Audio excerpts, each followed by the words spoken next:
The wind carried dust through Red Hill like it was searching for something lost. It found nothing but closed doors and sideways glances, the kind that followed Johanna Graves wherever she walked. 4 years had passed since her husband disappeared into the night with a supply wagon bound for Fort Laramie, and the town had long since decided she was to blame. She lived at the edge of town where the houses thinned out and the wilderness began to creep in. The small clapboard house had once been white, but sun and neglect had turned it the color of old bones. Every evening, without fail, she lit the oil lamp and set it in the front window. The townspeople called it foolish. Some called it worse. Widows keeping vigil for a ghost. Martha Henderson muttered to her sister as they passed on the dusty main street. Johanna heard but kept walking, her worn boots clicking against the wooden sidewalk. She'd learned that silence was better than defense. At Morrison's General Store, she laid her meager coins on the counter for flour and salt pork. The proprietor, a thin man with nervous hands, counted the money twice before nodding. He never met her eyes anymore. Nobody did, except the children who stared with the cruel curiosity of youth. "That all, Mrs. Graves?" Morrison asked, already knowing the answer. "That's all." She gathered her purchases in the faded cloth bag she'd sewn from her husband's old shirt. Outside, the afternoon sun beat down mercilessly. August in Wyoming Territory showed no mercy, just like everything else in Red Hill. The walk home took her past the church where Reverend Daniels stood talking with Mayor Larrick. Both men fell silent as she approached. The mayor, a heavy-set man with silver threading through his beard, touched his hat brim in a gesture that held no warmth. "Mrs. Graves," he said, his voice formal as a funeral. "The mayor, Reverend." She didn't slow her pace. Behind her, she heard Daniels say something about Christian charity and Larrick's sharp laugh in response. The words that followed were too low to catch, but she'd heard variations before. The widow who brought bad luck. The woman whose husband rode out and never came back. The one who still pretended he might. Her house sat waiting. Its shadow stretched long across the dry grass. The fence Elijah had started building still stood half-finished, exactly as he'd left it. She'd thought about completing it 100 times, but never could bring herself to touch his work. Inside, the heat was stifling. She opened the windows, letting in air that barely moved. The main room held little: a table, 2 chairs, a rocking chair by the window, and the bed in the corner covered with a quilt her mother had made. On the mantel sat a photograph in a tarnished frame. Her wedding day. Elijah stood tall and serious beside her younger self, both of them believing in futures that would never come to pass. She put away the supplies and pumped water from the well out back. The handle squeaked with each stroke, a lonesome sound that echoed across the empty land. As she worked, her eyes drifted to the horizon where the mountains rose like broken teeth against the sky. Somewhere out there, Elijah's bones lay unburied, or so everyone believed. The truth was simpler and harder. She didn't know. The supply wagon had been found overturned and burned, the guards dead, the goods stolen, but Elijah's body wasn't among them.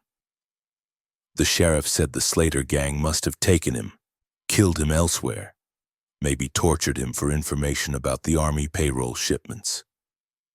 Sheriff Wade had looked at her with pity when he said it, as if that might help. She'd searched, ridden out with the posse against all propriety, scanning every gulch and ravine. But the land kept its secrets, and after 2 weeks, the other searchers went home. She'd continued alone until her horse went lame and she had to accept what everyone else already had. Except she hadn't, not really. As evening approached, she went through her ritual. First, she prepared a simple meal, cornbread and beans, The same thing she'd eaten yesterday and would eat tomorrow. She sat at the table, leaving the second chair empty, and ate in silence. Then she washed the dishes, swept the floor, and did the small chores that kept a house from falling into complete despair. When darkness began to creep across the valley, she lit the lamp. The match flared, casting wild shadows on the walls. She adjusted the wick until the flame burned steady and strong, then placed it in the window. The glass was clean. She saw to that every morning. Let them talk about her madness. Let them whisper about the widow who couldn't accept the truth. The lamp would burn until dawn, as it had every night for 4 years. She settled into the rocking chair with her mending. Mrs. Patterson needed her Sunday dress hemmed, and the Carter boys had torn their shirts again. It was the only work the town would give her now, the jobs too small for anyone to care who did them. Her fingers moved automatically, pushing the needle through fabric while her mind wandered. Sometimes she could almost hear Elijah's voice, not ghostly or mystical, just remembered. The way he'd read aloud from his books in the evening, his deep voice turning even almanac entries into something worth hearing. The way he'd sung while shaving, badly but with enthusiasm. The way he'd said her name when he kissed her goodbye that last morning. Just a routine run, he'd said, but back in a week. A coyote howled somewhere in the darkness, answered by another. She didn't flinch. The night sounds had long since stopped frightening her.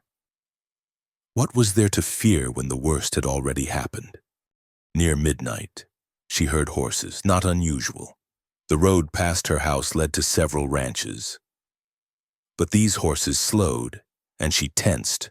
Occasionally, cowboys full of whiskey would stop to mock the crazy widow and her beacon. Once, they'd thrown stones at the window. She'd replaced the glass and lit the lamp again the next night. But the horses moved on, and she relaxed. Tomorrow was Sunday. She wouldn't go to church, hadn't in 2 years. Not since Reverend Daniels preached about accepting God's will and moving forward, his eyes finding her in the congregation. Instead, she'd tend the small garden behind the house, trying to coax life from soil that seemed as tired as she felt. The lamp flame flickered in a draft from the window. She stood to adjust it and caught her reflection in the glass. At 27, she looked older. The sun had lined her face, and her hair, once honey-colored, had gone dull. Her dress hung loose. She'd lost weight she couldn't spare. But her eyes remained steady, fixed on something the others couldn't see. Maybe it was madness. Maybe grief had broken something inside her that couldn't be repaired. But as she watched the lamp burn against the darkness, she felt the same certainty that had sustained her through 4 years of silence and sideways looks. Elijah was alive, somewhere beyond the reach of her lamp's light. He was trying to find his way home, and until he did, or until she had proof otherwise, the lamp would burn. Every night, without fail, a small defiance against a world that had already pronounced its judgment. She returned to her chair and her mending.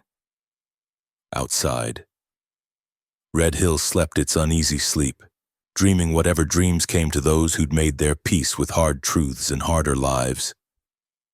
But in the house at the edge of town, Johanna Graves kept her vigil, waiting for a man everyone else had already buried. The lamp burned on. The storm came without warning, as they often did in late August. One moment the stars hung clear in the Wyoming sky.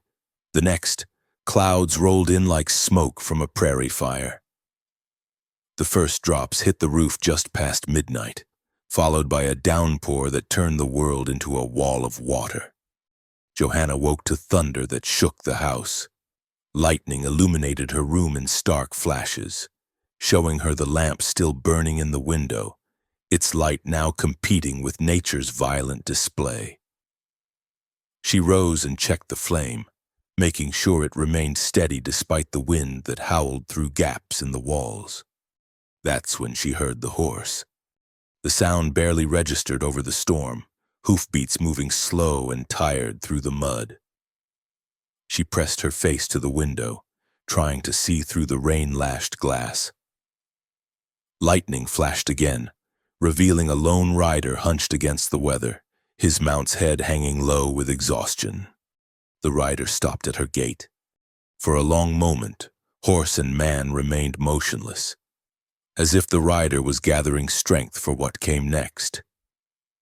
Then he dismounted, moving with the careful motion of someone nursing injuries. He led the horse through the gate and toward the small lean-to that served as a stable. Johanna's heart hammered against her ribs. Travelers sometimes sought shelter in storms, but they went to town, to the hotel or the livery stable. They didn't come to the widow's house at the edge of nowhere. She pulled her shawl around her shoulders and took the shotgun from beside the door. Elijah had taught her to shoot, and she'd kept in practice. Whatever this stranger wanted, she'd be ready. The man emerged from the lean-to and approached the house, his progress slow and uneven. In the lamplight from the window, she caught glimpses: a tall frame, clothes sodden and mud-stained, a hat pulled low. He climbed the porch steps like each one cost him dear. Then he knocked, 3 times, with long pauses between. The same rhythm Elijah used to use when he came home late and didn't want to startle her. Her hands trembled on the shotgun. Coincidence? It had to be. "Who's there?" she called through the door. Silence. Then, so quiet she almost missed it under the storm's rage. "I came back for you." The voice was wrong, rougher, damaged, like words dragged over broken glass. But something in the cadence, the way the syllables fell. "Who are you?" Her voice cracked. "Open the door, Johanna, please." No one had called her by her given name in 4 years. In town, she was Mrs. Graves or just the widow. The familiarity should have frightened her. Instead, her hand moved to the latch as if pulled by invisible thread. Lightning split the sky as she opened the door, illuminating the man on her porch. He stood bent slightly forward, one hand pressed to his side. Water streamed from his hat brim, obscuring his features. But when he raised his head, the breath froze in her lungs.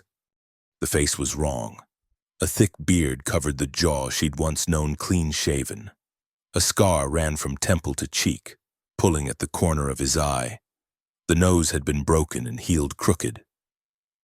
But the eyes... "No," she whispered. "You're not... You can't be." He swayed on his feet.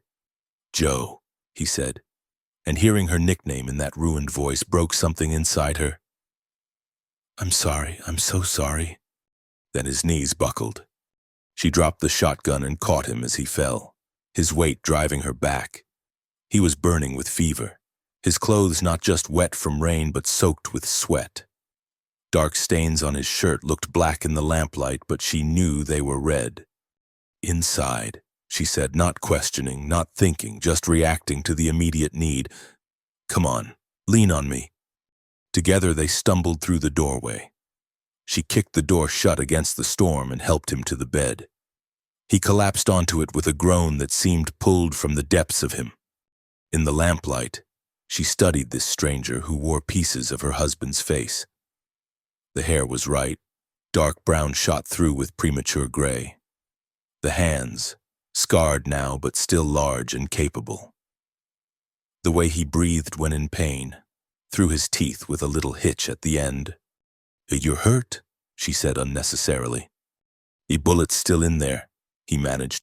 3 days ago, maybe 4, lost count." She lit more lamps, filling the room with warm light. Her hands moved without conscious thought, water heating on the stove, her sewing scissors and cleanest cloth, the bottle of whiskey she kept for medicinal purposes. All the while, Her mind reeled. "Take off your shirt," she ordered. His fingers fumbled with buttons. She helped, trying not to notice the familiar way he winced, the pattern of old scars across his chest mixed with new ones. The bullet wound sat high on his left side, angry and inflamed. "This is going to hurt," she warned. "It can't hurt worse than the last 4 years." She looked at his face, really looked. Beneath the beard and scars, beneath the damage and weathering. She searched for the man she'd married. He met her gaze steadily, and in that moment, she knew. Not her mind. Her mind screamed impossibility. But her heart knew. Elijah, not a question. "Yeah." She poured whiskey over the wound. He bit down on his belt but didn't cry out. Her hands remained steady as she probed for the bullet, found it lodged against a rib, worked it free. She'd helped birth calves and foals, had tended injured men after bar fights. But never like this. Never with her dead husband breathing harsh and pained on her marriage bed. When it was done, when the wound was cleaned and bandaged and he lay still, she finally let herself shake. She sank into the chair beside the bed, watching his chest rise and fall. "The lamp," he said, eyes closed. "Saw it from the ridge every night. Every night. He figured you'd have moved on, remarried him, but there it was, burning." He opened his eyes, finding hers. "I didn't mean to come here, meant to go around, head north, but the light—" "Sleep," she said, "we'll talk when the fever breaks." But he was already fading, exhaustion pulling him under. She watched him sink into restless slumber, muttering words she couldn't catch. Several times he called out, thrashing against invisible enemies. She bathed his forehead with cool water and held his hand when the shaking got bad. Near dawn, the storm broke. Pale light crept through the windows, showing her what darkness and lamplight had hidden. This was Elijah, but also not. Whatever had happened in the 4 years since she'd kissed him goodbye had remade him into someone else. The gentle man who'd read to her in the evenings had been replaced by someone who slept with one hand reaching for a weapon that wasn't there. She dozed in the chair and woke to find him watching her. "Who thought I dreamed you?" he said. His voice sounded better, less like grinding stone. "I could say the same." They studied each other across the small space, so much to say, too much to know where to begin. Finally, she asked the only question that mattered. "Where have you been?" He closed his eyes. "Dead. Then worse than dead. Then trying to find my way back to living." "That's not an answer." "No," he agreed, "it's not. But it's all I've got right now." She stood, anger flashing through her. 4 years of waiting, of enduring the town's pity and scorn, of lighting that damned lamp every night while hope died a little more each dawn. He owed her more than riddles. "They found the wagon," she said. "The guards, dead. Everything stolen. They said the Slater gang—" "They were right. They said you were dead." "They were right about that, too." He tried to sit up, winced, fell back. "Joe, there are reasons I stayed away. It wasn't safe. Still isn't." "For who?" "For you. For anyone near me." He met her eyes. "I shouldn't have come. Soon as I can ride, I'll go." "Like hell you will." The profanity surprised them both. Johanna Graves didn't curse. But then, Johanna Graves's husband hadn't returned from the dead either. "You don't understand," he began. "Then help me understand. Make me understand why I've spent 4 years defending your memory to people who think I'm insane. Why I've worn black and lived like a ghost while the town whispers behind their hands. Why I've kept that lamp burning until my fingers are permanently stained with oil." Her voice broke on the last word. He reached for her hand, and against her better judgment, She let him take it. "I'm sorry," he said again. "God, Joe, I'm so sorry." Outside, a meadowlark began its morning song. The world went on spinning, indifferent to the miracle or tragedy playing out in the house at the edge of town. Johanna felt caught between joy and fury, between the urge to hold him and the need to shake him until answers fell out like coins from a pocket. "Are you really here?" she whispered. "Or am I finally as mad as they say?" He squeezed her hand, and the calluses were all wrong, but the tenderness was right. "I'm here, broken and probably bringing trouble, but here." "Then that's enough for now," she said, though it wasn't. Not nearly enough. But dawn was breaking, and her dead husband needed rest, and sometimes you took what miracles you were given, even when they came wrapped in questions and scarred beyond recognition. She made him drink water and eat some bread soaked in milk. He kept it down, which she took as a good sign. Then she checked his bandages, pleased to see no fresh bleeding. "I need to see to your horse," she said. "He's a good one, carried me far." From where? But he was already sliding back toward sleep, leaving her questions to gather like the storm clouds that had brought him to her door. She pulled the blanket up to his chest and stood looking down at him. In sleep, some of the hardness left his face. She could almost see the man he'd been, buried under all that had happened since. The lamp in the window had burned down to nothing. For the first time in 4 years, she didn't immediately refill it. Instead, she banked the stove and stepped out into the morning. The storm had washed the world clean. Puddles reflected the early sky, and the air smelled of sage and wet earth. His horse stood patient in the lean-to, a rangy gray with intelligent eyes. She fed and watered it, noting the quality of the saddle, the bedroll that had seen hard use, the rifle in its scabbard. When she returned to the house, he slept on. She sat again in her chair, keeping watch as she'd kept watch for 4 years. But now it was different. Now the waiting was over. Even if she didn't understand what had taken its place, the man in her bed was Elijah Graves. But he was also a stranger who'd ridden out of the storm with bullets in his flesh and secrets in his eyes. She didn't know which frightened her more, that he'd leave again, or that he'd stay. For 3 days. Elijah drifted between sleep and waking. When the fever finally broke, he lay still as death except for the steady rise and fall of his chest. Johanna kept her vigil, venturing out only to tend the animals and gather eggs from her small flock of chickens. She told no one about her visitor. On the 4th morning, she found him sitting up, staring at the photograph on the mantel. "We looked so young," he said. "We were young." She set down the breakfast tray, biscuits, preserves, coffee strong enough to float a horseshoe. "Can you eat?" He nodded, accepting the plate with hands that shook only slightly. She noticed how he positioned himself to see the door and window, how his eyes tracked every sound. Whatever had happened to him had left marks deeper than scars. They ate in silence until he pushed the empty plate away. "Thank you. You always did that," she said. "Thanked me for every meal like it was a gift. He met her eyes. "Joe, we need to talk about—" "Yes," she cut him off. "We do." She poured more coffee and settled in her chair, waiting. He stared into his cup as if the answers might be written in the grounds. "The Slater gang hit us just past Devil's Canyon," he began.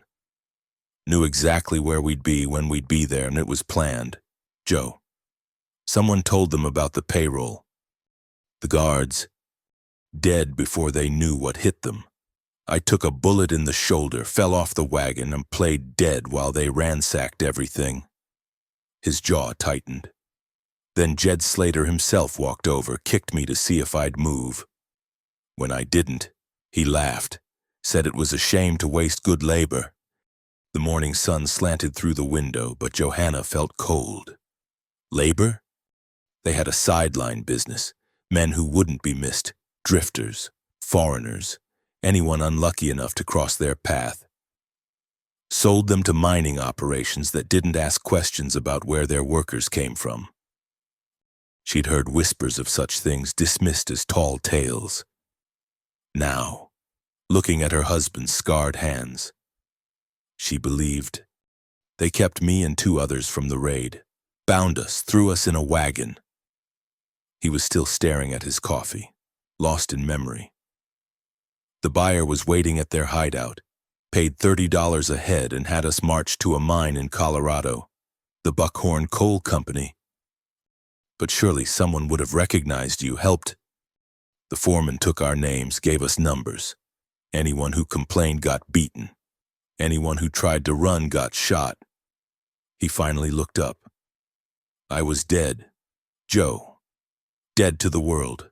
Dead to the law. Dead to you. Just another nameless body breaking rock in the dark.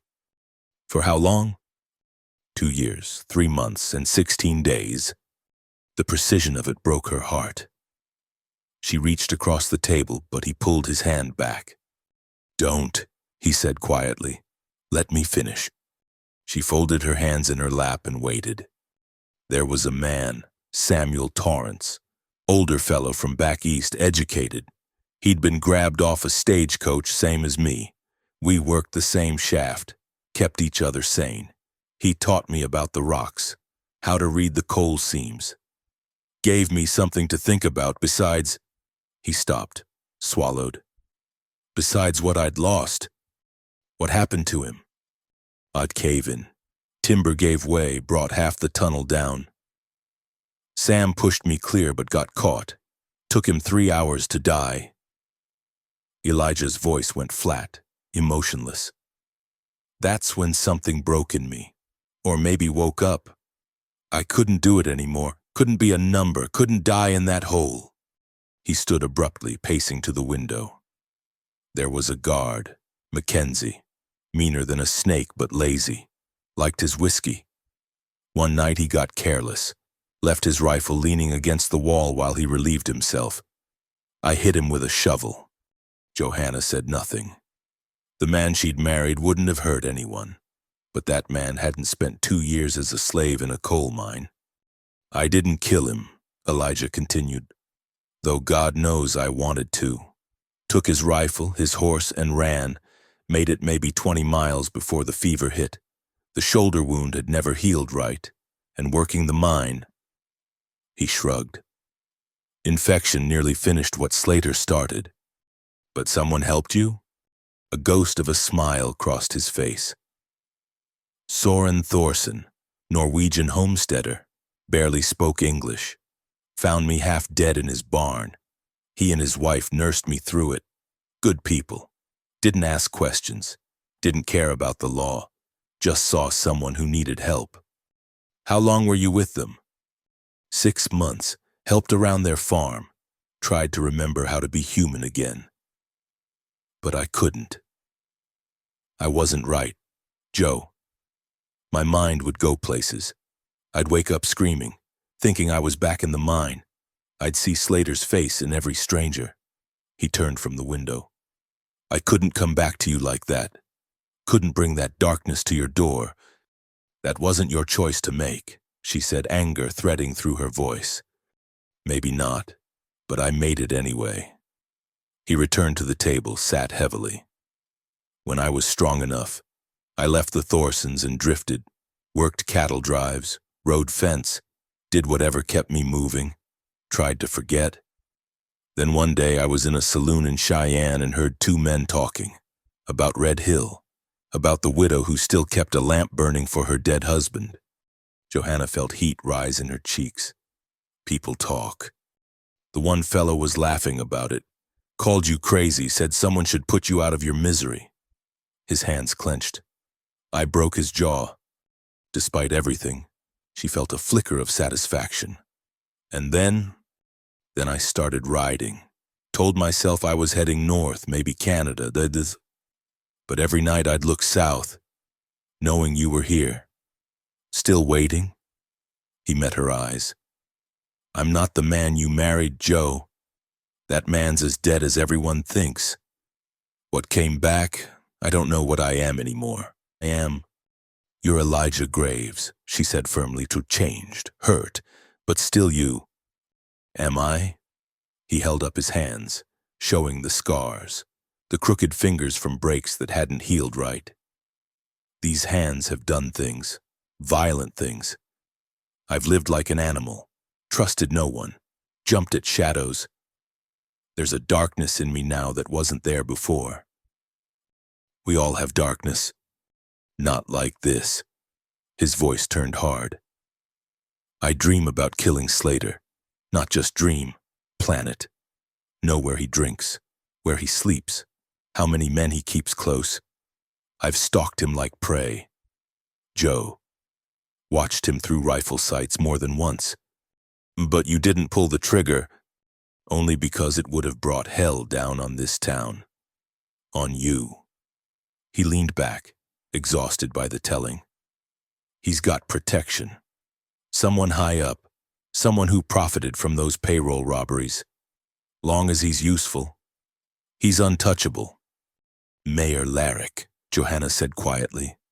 Elijah's head snapped up. What? I'm not stupid. Elijah, 4 years of watching, listening, putting pieces together. Larrick came to town 5 years ago with money to invest.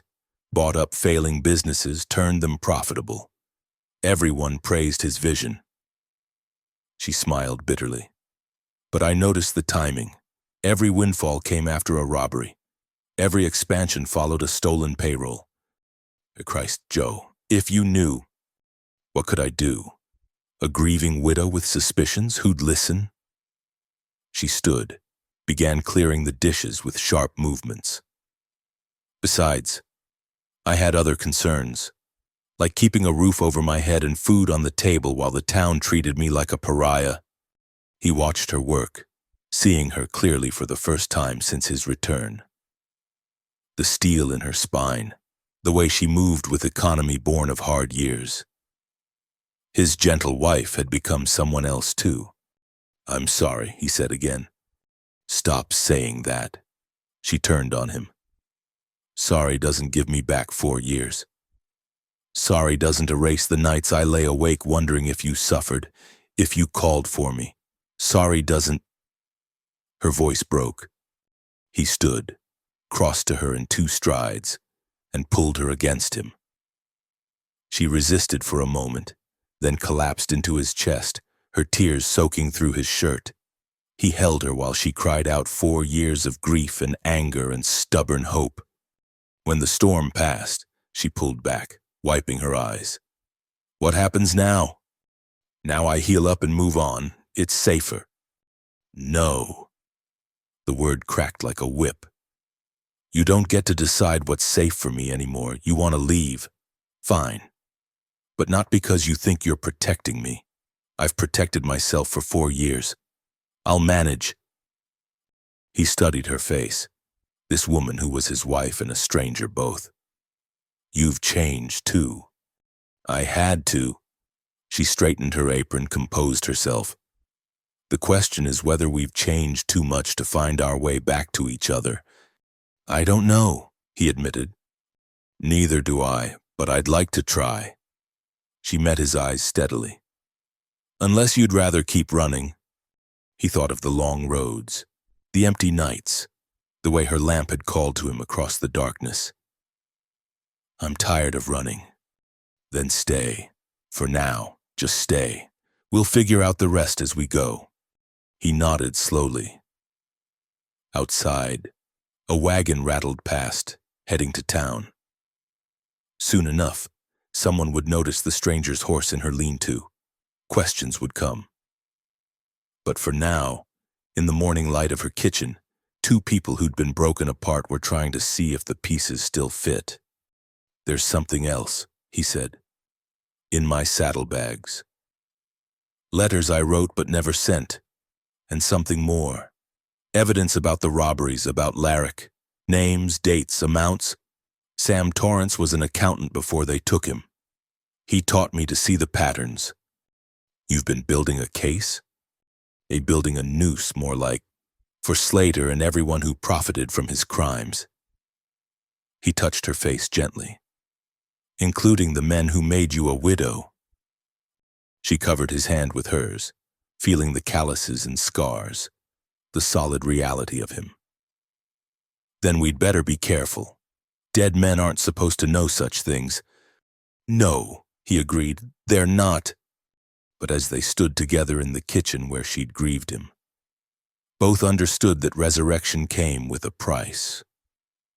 The truth he carried could free them or destroy them. There would be no middle ground. The days fell into a rhythm neither of them discussed. Elijah rose before dawn, moving through the house like a shadow, checking windows and doors with the wariness of a hunted man. Johanna would find him at the kitchen table, coffee already made, staring out at the lightening sky. They'd eat breakfast in comfortable silence, then set about the work of living. He mended the fence he'd started 4 years ago, his hands remembering the work even if they moved differently now. She watched from the window as he set posts and strung wire, noting how he positioned himself to see anyone approaching. The easy grace was gone, replaced by deliberate caution. They didn't speak of the future or the past. Instead, they talked of immediate things, the need for new hinges on the barn door, the possibility of rain, the fox that had been stalking her chickens, safe topics that skirted around the chasm between them. In the evenings, she still lit the lamp, though now it felt like habit rather than hope. He'd sit in the other chair, cleaning his rifle or working leather, the domestic scene a fragile pretense of normalcy. Sometimes she'd catch him watching her with an expression she couldn't read, and her heart would twist with longing for the simplicity they'd lost. It took 2 weeks before anyone noticed. Mrs. Patterson came for her mended dress, chattering about town gossip until she spotted the second coffee cup on the table. Her eyes widened, darted to the window where Elijah's shirt hung drying. "You have company?" The question dripped with scandalized curiosity. "My cousin," Johanna said smoothly. "From Missouri. He's helping with repairs." Mrs. Patterson's gaze sharpened. "I didn't know you had family in Missouri." "There's much about me you don't know." Johanna kept her tone pleasant but firm. "Your dress is ready. That'll be 50 cents. The woman paid, her fingers fumbling with the coins, clearly burning to ask more. But something in Johanna's steady gaze kept her silent. She left with her dress and her suspicions, and Johanna knew the whispers would start by sundown. "She didn't believe you," Elijah said from the doorway. "No, but she won't say anything directly and not yet." Johanna closed the cash box. "We have time. Maybe I should. If you say leave and I'll shoot you myself." That startled a laugh from him, rusty but real. "You've gotten fierce. I've gotten tired." She turned to face him. "Tired of pretending, tired of being careful, tired of living half a life. If they want to gossip, let them." But they both knew it was more than gossip they risked. That night, she woke to find his side of the bed empty. They'd been sharing it for a week now, carefully apart like strangers, but she'd grown used to his presence. She found him on the porch, rifle across his knees, watching the darkness. "What is it?" "Thought I heard something." He didn't look at her, to probably nothing. She sat beside him, pulling her shawl close. The night was cool, autumn creeping in at the edges. "You can't stand guard every night." "I did it for 3 years. One more won't kill me." "It might kill us." She touched his arm. "This isn't living, Elijah. It's just another kind of dying." He finally looked at her, and in the moonlight she saw the exhaustion he'd been hiding. "I don't know how to do it anymore. Live. I mean, without watching, without waiting for the next bad thing. Then we learn together." She took his hand, lacing their fingers. Come back to bed." He hesitated, then let her lead him inside. That night, for the first time, he pulled her close, and she fell asleep to the steady beat of his heart. The next morning brought the first real test. Sheriff Wade appeared just after breakfast, his horse picking its way up the path. Johanna's stomach knotted, but she kept her hands steady on her mending. "Stay inside," Elijah said quietly, checking his pistol. "No." She set aside her work. "Running makes us look guilty." They met Wade on the porch. The sheriff was a decent man, had been kind to her after Elijah's disappearance, but he had a job to do, and his sharp eyes missed nothing. "Mrs. Graves." He touched his hat. "Heard you might have a visitor." "My cousin," she said, "Tom Bancroft from Missouri." Wade studied Elijah, taking in the scars, the careful stance, the way his hand rested near his hip. "Mr. Bancroft, what brings you to Red Hill?" "Family obligation." Elijah's voice was steady. "Johanna needed help with the property." "A decent of you." Wade's tone was neutral. "How long you planning to stay?" "Until the work's done." They stared at each other, two men measuring danger. Finally, Wade nodded. "Well, you need anything. Mrs. Graves, you let me know. And Mr. Bancroft, welcome to Red Hill. We're a law-abiding town. Like to keep it that way." The threat was polite but clear. Wade touched his hat again and rode off. But Johanna knew he'd be watching. "He suspects," Elijah said. "He wonders there's a difference." She went back to her mending, though her hands trembled slightly. Wade's fair. He won't move without cause. But the visit had shaken their fragile peace. That afternoon, Elijah showed her the evidence he'd collected, pages of careful notes, dates and figures that painted a damning picture, maps showing robbery sites and their correlation to Larrick's business ventures, names of men who'd disappeared, likely sold like Elijah to mining operations. "This is enough to hang them," she breathed. "If we can get it to the right people, federal marshals, maybe. Someone outside Larrick's influence." He gathered the papers carefully. "But first we need to stay alive long enough to use it." That evening, young Timothy Carter appeared at their door, cap in hand. "Mrs. Graves, Ma sent me to ask if you'd come. The baby's sick, and she remembers how you helped with my brother that time." Johanna had nursed several children through fever, having learned herb craft from her mother. She gathered her supplies while Elijah frowned. He could be a trap. He could be a sick baby. She tied her bonnet firmly. "I won't hide from every shadow." "Then I'm coming." "No. Tom Bancroft has no reason to care about the Carter baby." She softened her tone. "I'll be careful." She left him pacing the kitchen and followed Timothy to town. The Carter house was bright with lamplight, and she could hear the baby's cries before she entered. Martha Carter met her with tears of relief. "He won't stop crying, won't take the breast, burns like fire." Johanna examined the child, recognized the symptoms. "It's summer complaint. I've seen it before." She set about preparing a tincture of blackberry root and chamomile, showing Martha how to administer it. Within an hour, the baby's cries had quieted to whimpers, his fever beginning to break. "Thank God," Martha whispered, and then hesitantly, "Johanna, is it true about your visitor? My cousin is helping with repairs." "Mrs. Patterson said," Martha trailed off, then gathered her courage. "She said he looks dangerous." Johanna met her eyes directly. "The world's dangerous, Martha. Sometimes we need dangerous men to face it." She left the other woman pondering that and walked home through empty streets. The town was quiet, but she felt eyes watching from dark windows.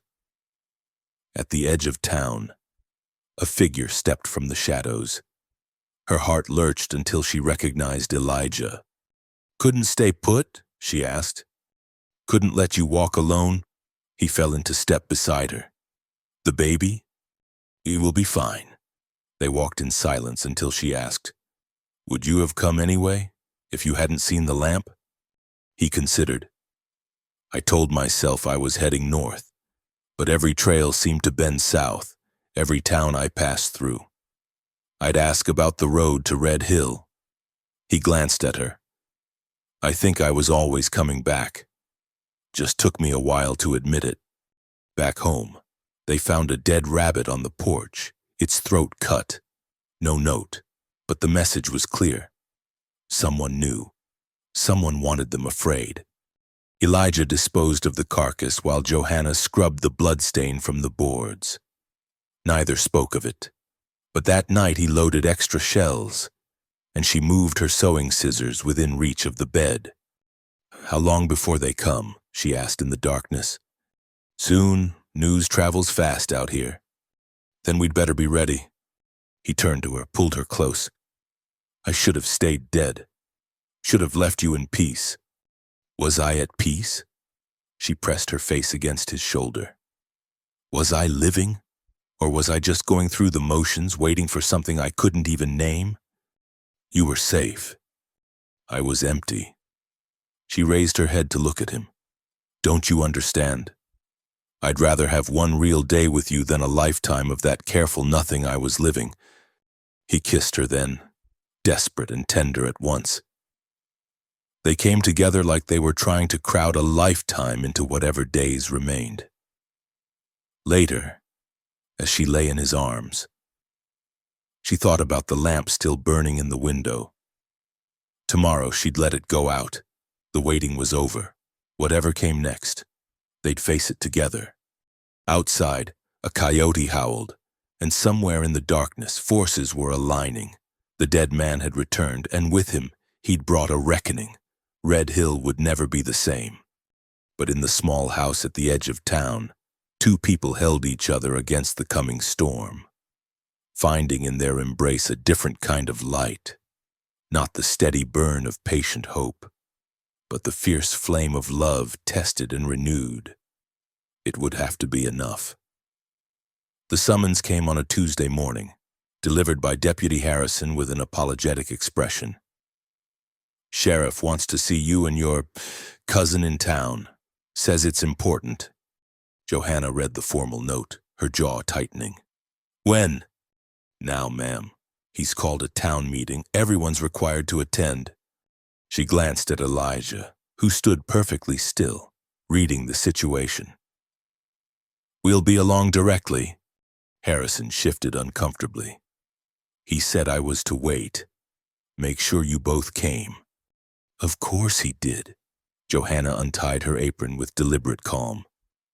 "Let me get my bonnet." They rode to town with Harrison trailing behind, neither speaking. The streets were fuller than usual, people gathering in small groups, their conversations dying as the wagon passed. Johanna kept her back straight, meeting every stare with steady defiance. The meeting was held in the church, the largest building in Red Hill. It seemed the entire town had crowded inside, filling pews and lining walls. At the front stood Mayor Larrick, Sheriff Wade, and Reverend Daniels. The holy trinity of Red Hill's authority.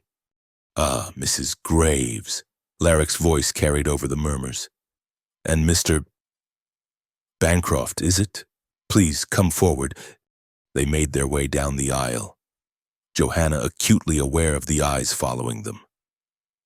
She recognized every face, people she'd known for years, whose children she'd helped birth, whose clothes she'd mended. Now they looked at her like a stranger. "Thank you all for coming," Larrick began, his politician's smile not reaching his eyes. "It seems we have a situation requiring community attention.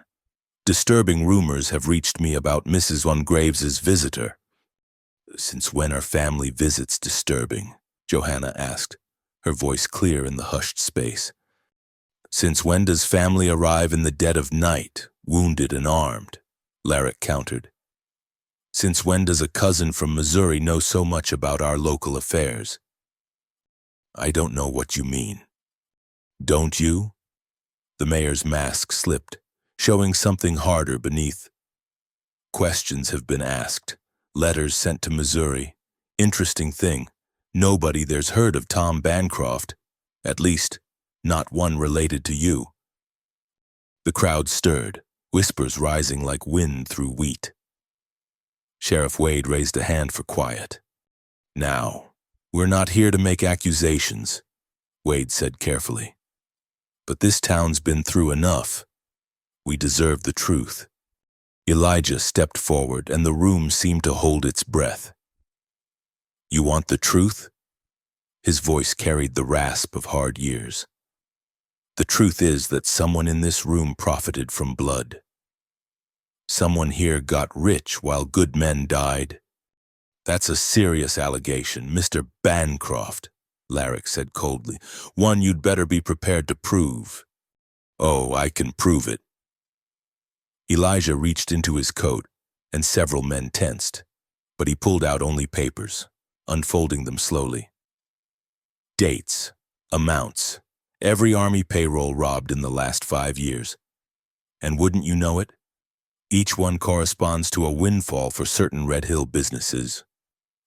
The crowd's murmur grew louder. Larrick's face had gone pale, but he rallied. Coincidence proves nothing. And who are you to make such claims? A stranger who appears from nowhere, hiding behind a false name. He's not hiding. Johanna stepped beside Elijah, her chin raised. And he's not a stranger. Most of you knew him, worked beside him, trusted him with your goods and your lives. She pulled the pins from her hat, removed it with deliberate care. 4 years ago, you told me my husband was dead. You were wrong. The silence was absolute. Then someone in the back row gasped, Elijah Graves? No. Larrick's voice cracked. Elijah Graves died in a robbery. We all know this. You know what you were told, Elijah said. What certain people wanted you to believe. But I survived, beaten, sold like livestock, but alive. And I know exactly who arranged it all.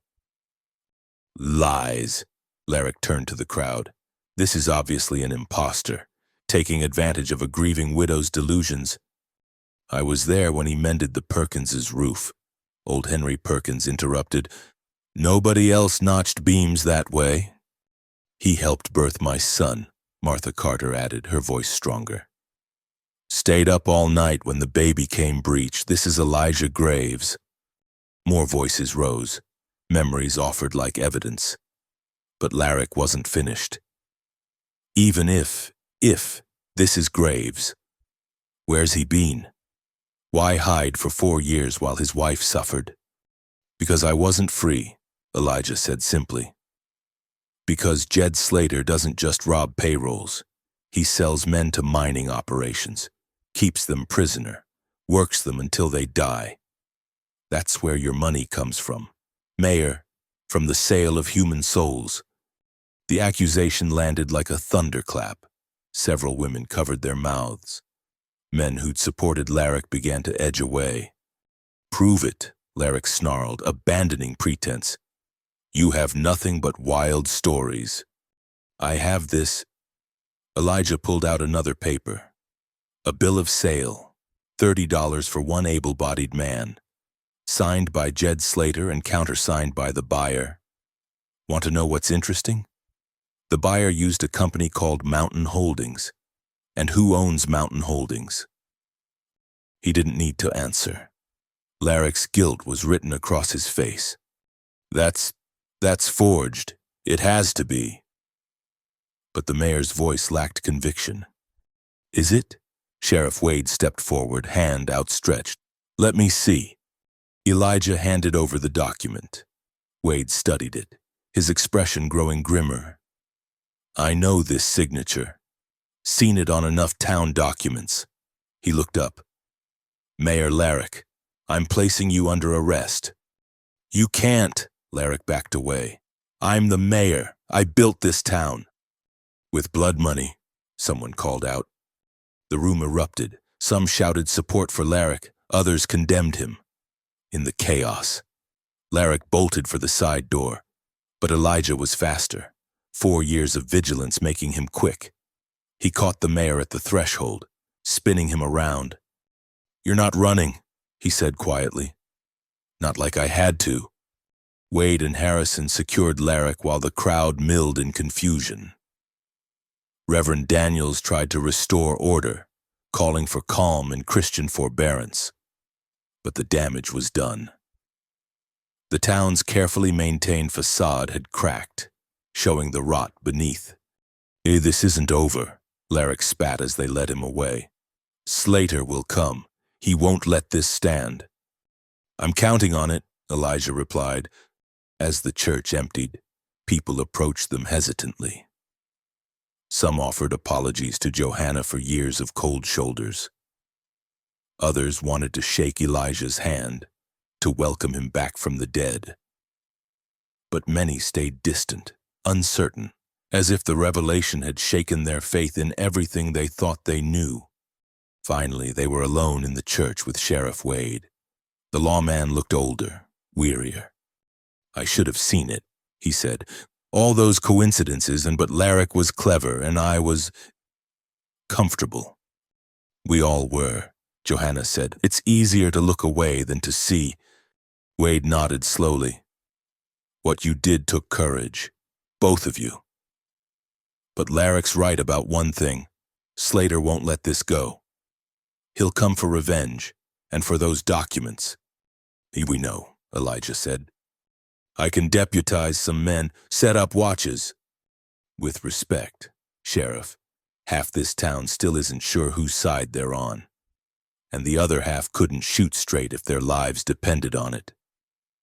Elijah's assessment was harsh but fair. "When Slater comes, it'll be fast and brutal. Your good citizens aren't ready for that." "Then what do you suggest?"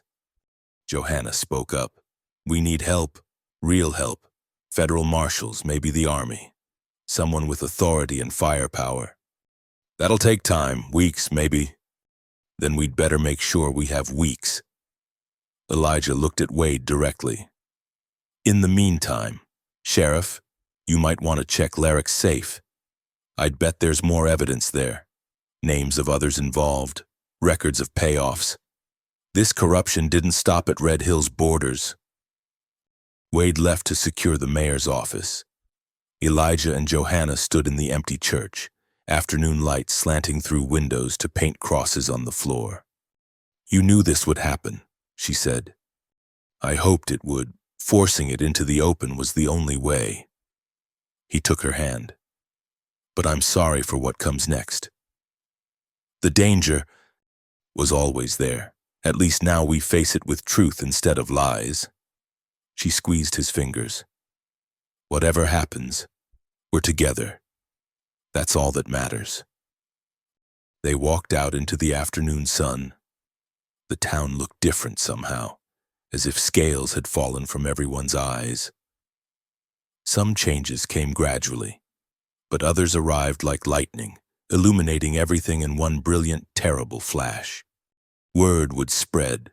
Slater would hear about his partner's arrest, about the man who'd returned from the dead with evidence of their crimes. He would come, as surely as winter followed autumn. But as they climbed into their wagon, Johanna felt lighter than she had in years. The waiting was over. The lamp could finally go out. Her husband was home, and if they had to fight for their future, at least they'd fight it together. Behind them, Red Hill buzzed with shocked conversation. Ahead lay their small house, no longer a monument to grief but a fortress preparing for siege. The war for their lives and their town had begun. The attack came 3 nights later, announced by the acrid smell of smoke. Johanna woke to Elijah shaking her shoulder, his hand already reaching for his rifle. "Fire," he said tersely. "The barn." Through the window, orange light danced against the darkness. Their small barn, where they kept the horses in winter feed, was ablaze. but Elijah held her back when she moved toward the door. "It's bait," he whispered, "and they want to draw us out," as if to confirm his words. A shot rang out, shattering the kitchen window.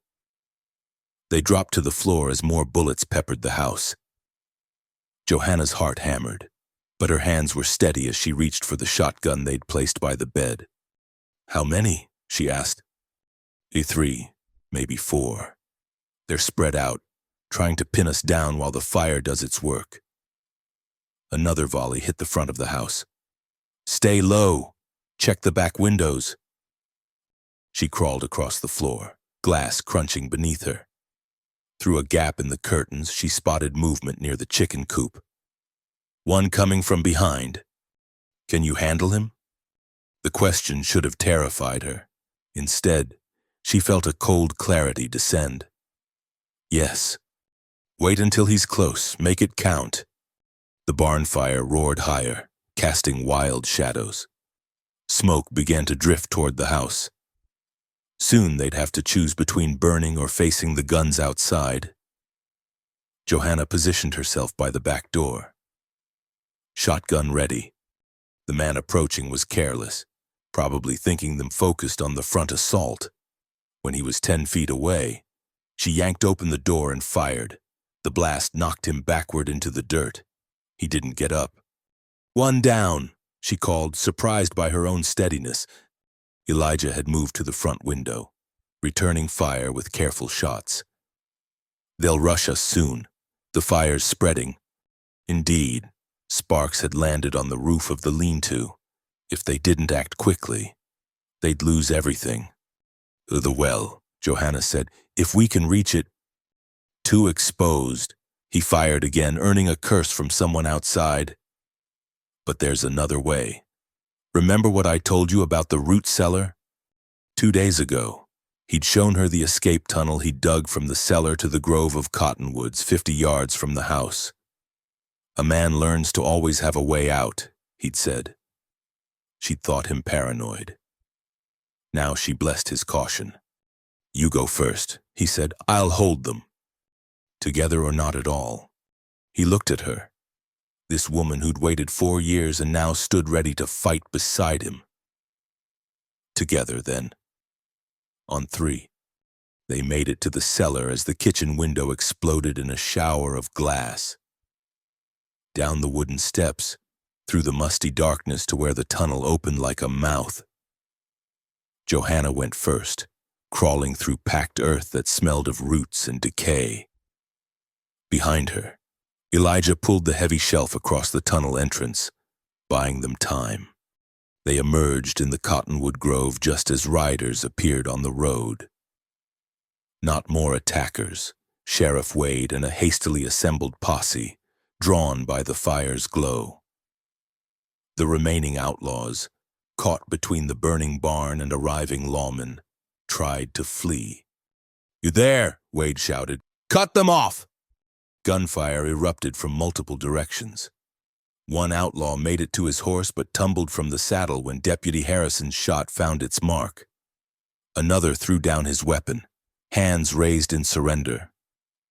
The third tried to disappear into the darkness but ran straight into Elijah, stepping out from the trees. The fight was brief and vicious. The outlaw was younger, faster, but Elijah had learned to fight dirty in the mining camps. When it ended, the man lay groaning in the dirt, Elijah's boot on his throat. "Where's Slater?" Elijah demanded. The man spat blood. "Go to hell!" Already been. Didn't care for it. He pressed harder. "Where?" "Elijah." Sheriff Wade approached, several men behind him. "Let the law handle this." The law had its chance, but Elijah stepped back, letting Wade's men secure the prisoner. Johanna emerged from the grove, her nightgown torn and dirty, the shotgun still in her hands. The posse members stared. None had ever seen the widow Graves looking so fierce. "Anyone hurt?" Wade asked. "Just them." She gestured to the outlaws. But the barn's gone, and the house. They turned to see flames licking at the roof of their home. The men rushed to form a bucket brigade, but it was too late. The structure was old, wood dried by years of sun.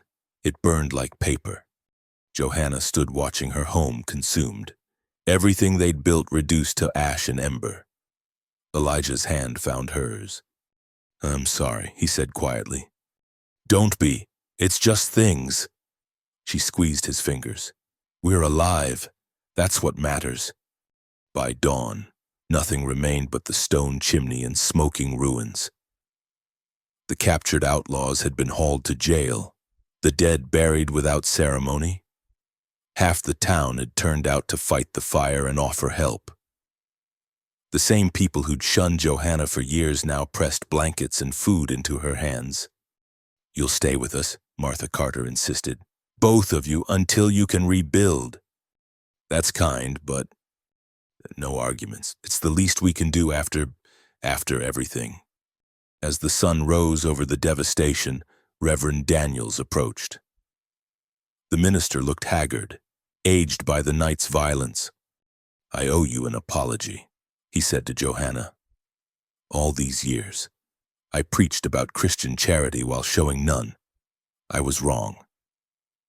She nodded, too tired for anything more. "There's something else." Daniels glanced around, then lowered his voice.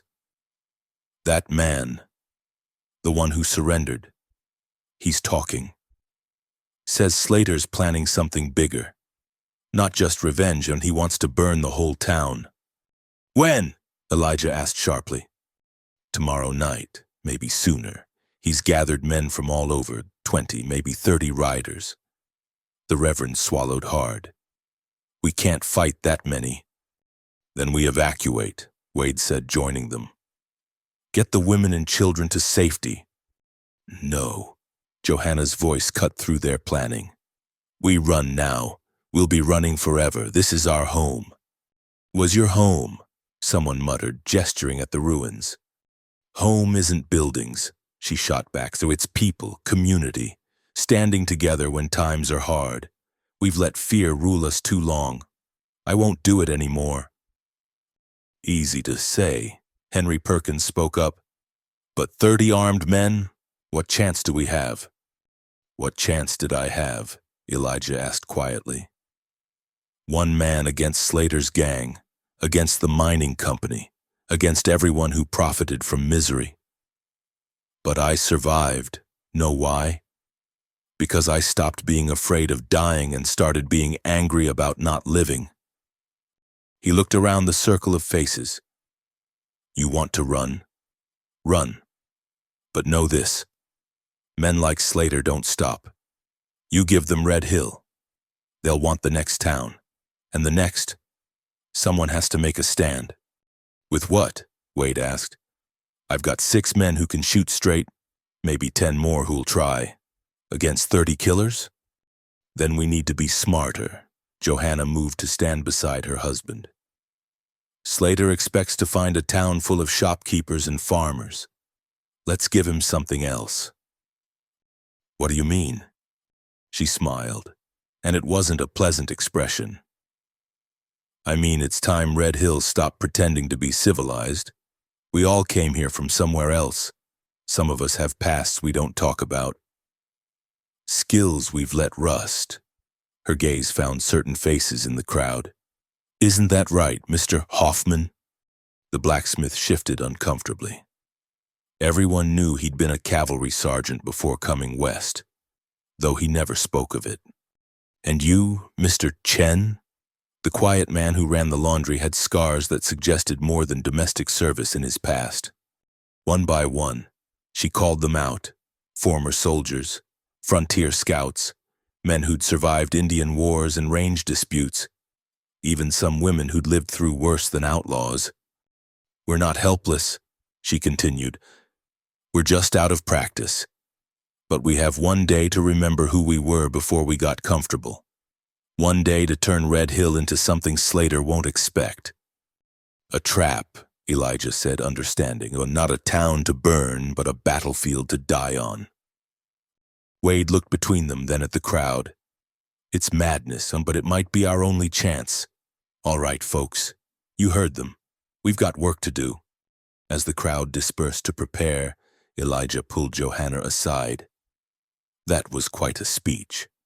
I learned from you. Sometimes the only way forward is through. She touched his face. But promise me something. When this is over, whether we win or lose, no more running, no more hiding. We face whatever comes together.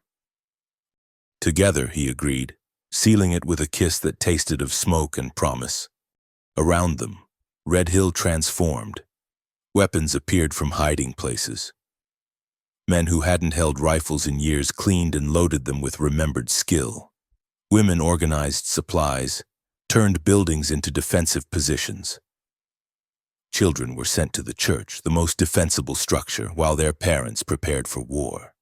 As the sun climbed higher, a rider appeared on the horizon, a scout watching their preparations. He wheeled his horse and galloped away, carrying word to Slater. "Let him go," Elijah said when someone raised a rifle. "Let them know we're ready. Let them wonder what else we might be hiding." Night would come soon enough, and with it, the reckoning they'd all been avoiding. But for now, in the bright morning light, Red Hill prepared to fight for its soul. The widow's vigil was over. The real battle had begun. The federal marshal rode into Red Hill at midday, dust swirling around his mount like an omen. Marshal James Thornton was a lean man with sharp eyes and a reputation for bringing order to lawless territories. Behind him rode 6 deputies, all seasoned men who'd seen their share of frontier justice. Sheriff Wade met them at the town limits, relief evident on his weathered face. "Marshal Thornton, thank God you got our wire." "Nearly didn't." Thornton dismounted, surveying the preparations. "Telegraph lines were cut 20 miles out. We followed the smoke from last night's fire." His gaze found the ruins of the Graves house. "Seems we're late to the party." "Just in time, more like," Wade replied. "Slater's coming tonight with 30 men, maybe more." The marshal's expression didn't change. "Show me what you've done to prepare," as they toured the fortified positions. Elijah and Johanna watched from the hotel where they'd taken temporary shelter. Word of the marshal's arrival spread quickly, bringing both hope and concern. "Federal law might spook Slater," Johanna said, "or make him more desperate." Elijah checked his rifle for the 10th time.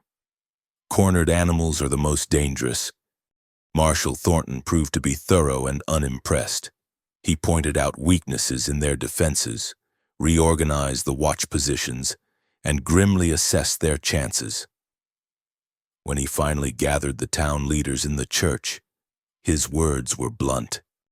"You've done well for civilians, but 30 hardened outlaws is more than you're prepared for. I'm ordering an evacuation. Women, children, and any man who can't shoot straight need to leave within the hour." "No." Johanna stood from her pew. "With respect, Marshal, this is our town. We've already voted to stay and fight." Thornton studied her with interest. "You're the widow, the one whose husband came back." "I am." "Takes courage to wait 4 years for a dead man. Takes more to stand beside him against Slater." He turned to Elijah. "I've read the documents Sheriff Wade sent. Your testimony could hang half the corrupt officials in the territory. That makes you valuable to the law." "I'm not running," Elijah said flatly. "Not again. Didn't say you should, but my job is to protect witnesses and uphold the law. Hard to do either if you're dead." Thornton addressed the room. "Here's what we'll do. Anyone who wants to leave has safe passage to Fort Laramie. My men will escort them. Everyone else, you follow my orders without question." Agreed. A handful of families chose to leave, loading wagons with hasty possessions. Most stayed, grim-faced but determined. As afternoon wore on, Red Hill transformed into an armed camp under Thornton's efficient command. "You've done this before," Elijah observed, watching the marshal position sharpshooters. "More times than I care to count. Small towns, big dreams, violent men who think law doesn't apply to them." Thornton spat tobacco juice. "But this is different. Slater's not just another outlaw, he's got connections, protection. Why do you think it took so long for federal intervention? Politics? E-money? Same thing, really." The marshal checked his pocket watch. "Speaking of which, there's something else.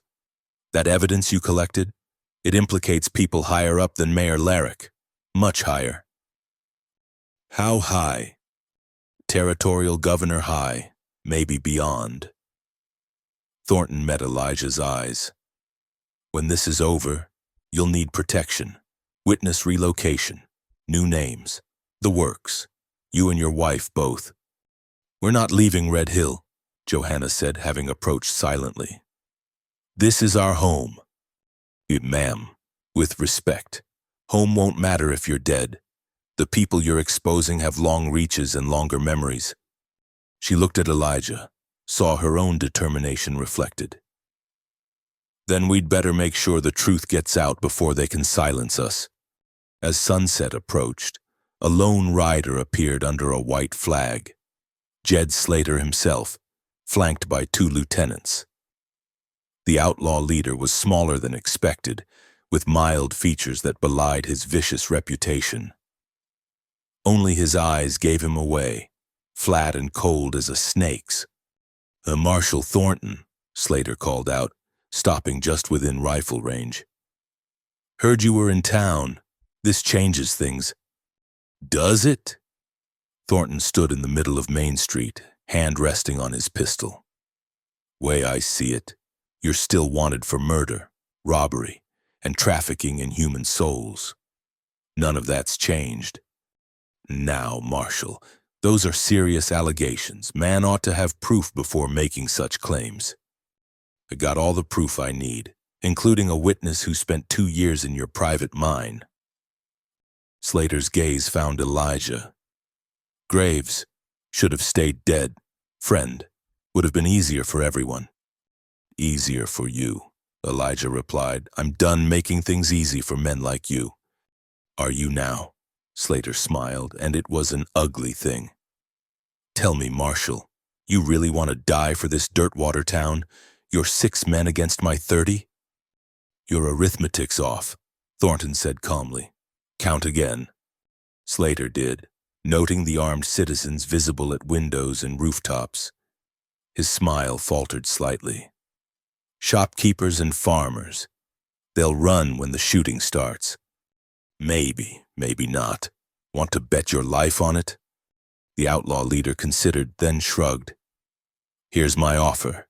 Give me Graves and the woman. Let me settle my business with them. Everyone else walks away clean. No deal. Then you've signed this town's death warrant." Slater wheeled his horse around. "See you after dark. Marshal, try not to die too quick. I want to enjoy this." As the outlaws rode away, Thornton turned to find half the town had gathered behind him. "Well," he said dryly, "negotiations have concluded. Everyone to positions. They'll come with full dark. The waiting was the hardest part." Johanna found herself stationed in the hotel, tasked with coordinating ammunition distribution to the various defensive positions. Elijah was with Thornton, planning last-minute strategies. Around them, Red Hill held its breath. Young Timothy Carter, acting as a runner, burst through the door. "Mrs. Graves, movement on the East Road, riders coming fast." But these weren't Slater's men. A cavalry unit thundered into town, 20 soldiers in Union blue led by a captain with dust-covered insignia. They pulled up before the marshal, horses lathered with sweat. "Captain Morrison, Fort Laramie," the officer announced. "Got word you might need assistance." Thornton's weathered face cracked into a grin. "Captain, your timing is impeccable. Though I'm curious who sent word. Telegraph from the territorial capital. Seems someone very important wants Elijah Graves kept alive to testify. Morrison glanced around. Where do you need us? The arrival of cavalry changed everything. Slater had expected to overwhelm a small town defended by civilians and a handful of marshals. Now he faced trained soldiers with military discipline and better weapons. As full dark descended, Johanna found Elijah on the hotel roof, watching the approaches to town. The cavalry, she said. You knew they were coming. He hoped. Thornton sent word yesterday, but there was no guarantee. He pulled her close. I wanted you safe. If things went bad. Things are going good, she corrected, when we have help. Real help. Slater won't back down. He's committed now, has to attack or lose face with his men. Elijah pointed to the darkness beyond town. There, see the dust? She squinted, made out shadows moving against shadows. They're spreading out, trying to surround us, but Thornton expected that. Indeed, even as they watched, soldiers moved to counter the flanking movements. It'll be soon now. Elijah. She turned him to face her. Whatever happens, I need you to know something in these 4 years. The waiting, the lamp. I'd do it all again. Every moment of pain was worth it to have you back. He kissed her, fierce and tender. When this is over, we're building a new house, bigger, with room for children. Children? Lots of them. Make up for lost time. His smile was bright in the darkness. What do you say, Mrs. Graves, ready to start living again?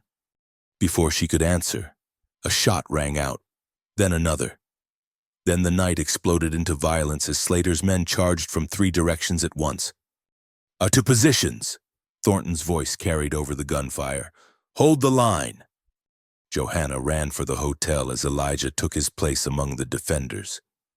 Behind them, the church bell tolled, not calling people to worship, but warning of the battle that would determine Red Hill's fate. The reckoning had come at last. In the streets where she'd walked as a widow, under the stars that had witnessed 4 years of patient hope, the living and the dead would settle their accounts in blood and fire. The morning after the battle, Red Hill looked like a different town.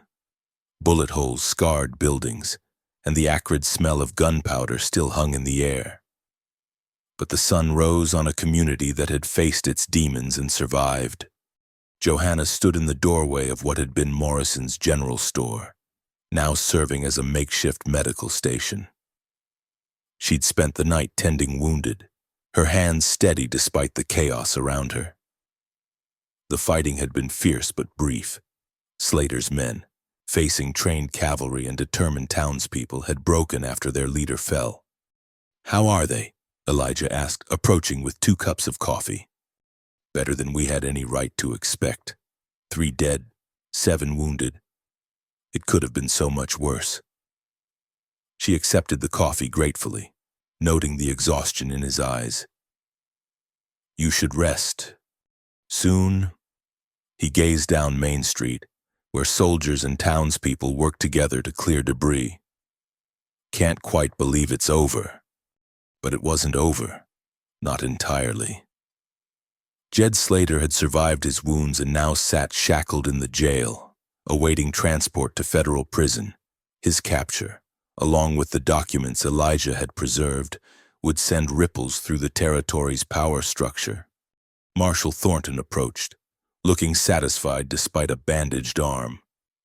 Mrs. Graves, Mr. Graves, hell of a fight you folks put up. Will it be enough? Johanna asked. And the evidence, the testimonies? More than enough. We've got names, dates, financial records. The governor's already resigned, claiming health concerns. 3 territorial judges are under investigation. Your husband's testimony will clean house from here to Washington. And after? Elijah's concern was evident. You mentioned protection. That offer stands. but something tells me you folks aren't the running type. Thornton smiled slightly. Besides, after last night, I doubt anyone will be foolish enough to come after you in Red Hill. This town's proved it has teeth. As if to emphasize his point, Henry Perkins walked by, still carrying his rifle. The elderly shopkeeper who'd cowered from shadows a week ago now walked with the confidence of a man who'd faced his fears and won. There is one thing, Thornton continued. The reward money for Slater and his gang comes to quite a sum. By rights, it belongs to those who brought them down. Give it to the town, Johanna said immediately, for rebuilding. Already figured you'd say that, but there's enough for the town and then some. Maybe enough for a certain couple to build themselves a new house. Elijah and Johanna exchanged glances. A future real and tangible suddenly seemed possible. Over the following days, Red Hill transformed again. The crisis had burned away old grievances and petty divisions. Martha Carter organized the women to cook communal meals. Sheriff Wade deputized several men who'd proved themselves in battle, creating a real police force. Even Reverend Daniels seemed changed, his sermons focusing on redemption and community rather than judgment. It's like we all woke up, Mrs. Patterson observed, helping Johanna sort through donated supplies. All these years, we were sleepwalking through life, afraid of our own shadows. The woman who'd started every rumor about the widow Graves now worked beside her as a friend. It was, Johanna reflected, its own kind of miracle. A week after the battle, she and Elijah stood on their old property. The ashes had been cleared, leaving only the stone foundation and chimney. It looked smaller than memory suggested, as if the past 4 years had been compressed into that tiny space. I've been thinking, Elijah said, about what you said about the lamp. Johanna had finally extinguished the lamp the morning after the battle. The gesture felt both momentous and strangely ordinary, simply choosing not to light it when darkness fell. What about it? You kept it burning for 4 years. Never gave up hope, even when everyone said you should. He took her hand. I want to build something that honors that. Not just a house, but something that reminds people that hope isn't foolish. That waiting for what you love isn't weakness. What did you have in mind? He gestured to the ruins. What if we build bigger? Not just for us, but for others. A boarding house, maybe. Somewhere travelers can find shelter. Families can stay while they get established. And in the front window, a lamp that never goes out, she finished, understanding. A beacon for anyone who needs to find their way home. Exactly. They stood in comfortable silence, imagining it. Then Johanna laughed, surprising them both. What? I just realized. I spent 4 years as the crazy widow with her ghost light. Now I'll be the respectable innkeeper with her welcoming lamp. Same light, different story. Better story, he corrected, pulling her close. Construction began the next week. It seemed half the town wanted to help, bringing lumber, nails, and willing hands. The frame went up quickly, larger and grander than the original house, 2 stories, with 6 guest rooms and quarters for the proprietors. A wide porch wrapped around 3 sides, perfect for evening gatherings. As they worked, Elijah told stories of his lost years. Not the dark moments. Those would fade with time, but the small kindnesses that had kept him human. The fellow prisoner who shared his meager rations. The Norwegian family who risked everything to shelter a stranger. The bartender in Cheyenne who'd slipped him free meals when work was scarce. Everywhere I went, he said, helping to raise a beam, I found people who chose compassion over fear. Maybe that's what I want this place to represent.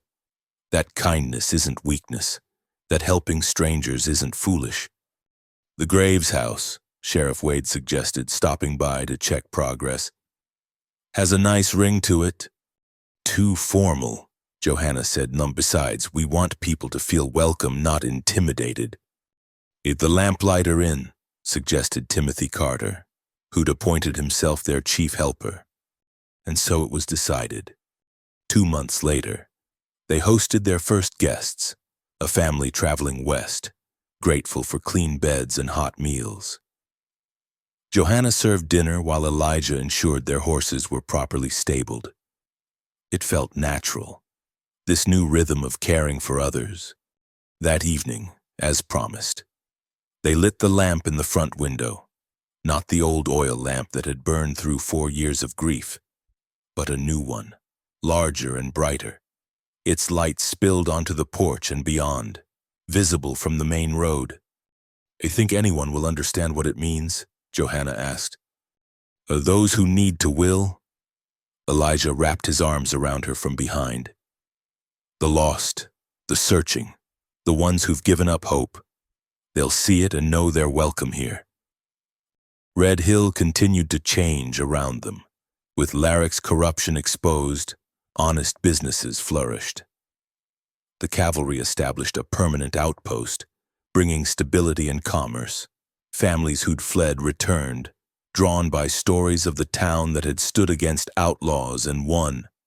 Marshal Thornton visited one last time before heading to the territorial capital. Slater's talking, he informed them. Trying to reduce his sentence by naming names. Thanks to him and your evidence, we'll be making arrests for months. Any threats we should know about? Elijah asked. Nothing credible. Most of the rats are too busy abandoning ship to worry about revenge. He paused at the door. You two did something remarkable here, not just surviving or fighting back, but showing people what courage looks like. That's rarer than you might think. After he left, they stood on their porch, watching the town settle into evening routines. Families heading home, shopkeepers closing up, cowboys starting their revelry at the saloon. Normal life, precious in its ordinariness. Any regrets? Elijah asked. Johanna considered. The years of waiting, the gossip, the loneliness, all of it had led here, to this moment, this life they were building together. No, she said finally. Pain's just part of the story, not the ending. Speaking of endings, he pulled out a letter. This came today, from the Thorsons, the family that helped me. They're thinking of moving west. Asked if we knew of any opportunities. We have empty rooms, and Morrison's store still needs a proprietor. My thought exactly, he smiled. Seems we're not done gathering in strays. Were we ever? That night, lying in their new bed in their new home. Johanna listened to the familiar sounds of her husband's breathing, no longer the ragged, nightmare-haunted rest of his first days back, but the peaceful sleep of a man who'd found his way home. Outside, the lamp burned steadily in the window. Not a symbol of loss anymore, but of hope fulfilled. A promise that no matter how dark the night, how long the wait, love could survive, that broken things could be mended, not into what they were, but into something new and possibly stronger. In the morning, there would be guests to feed, chores to complete, a life to build day by day.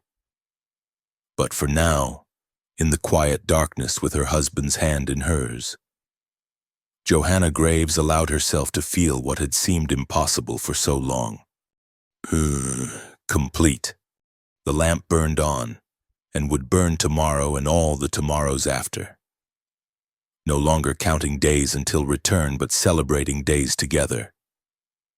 In the house at the edge of Red Hill, two souls who'd traveled through darkness had found their way back to light, and that light would guide others home.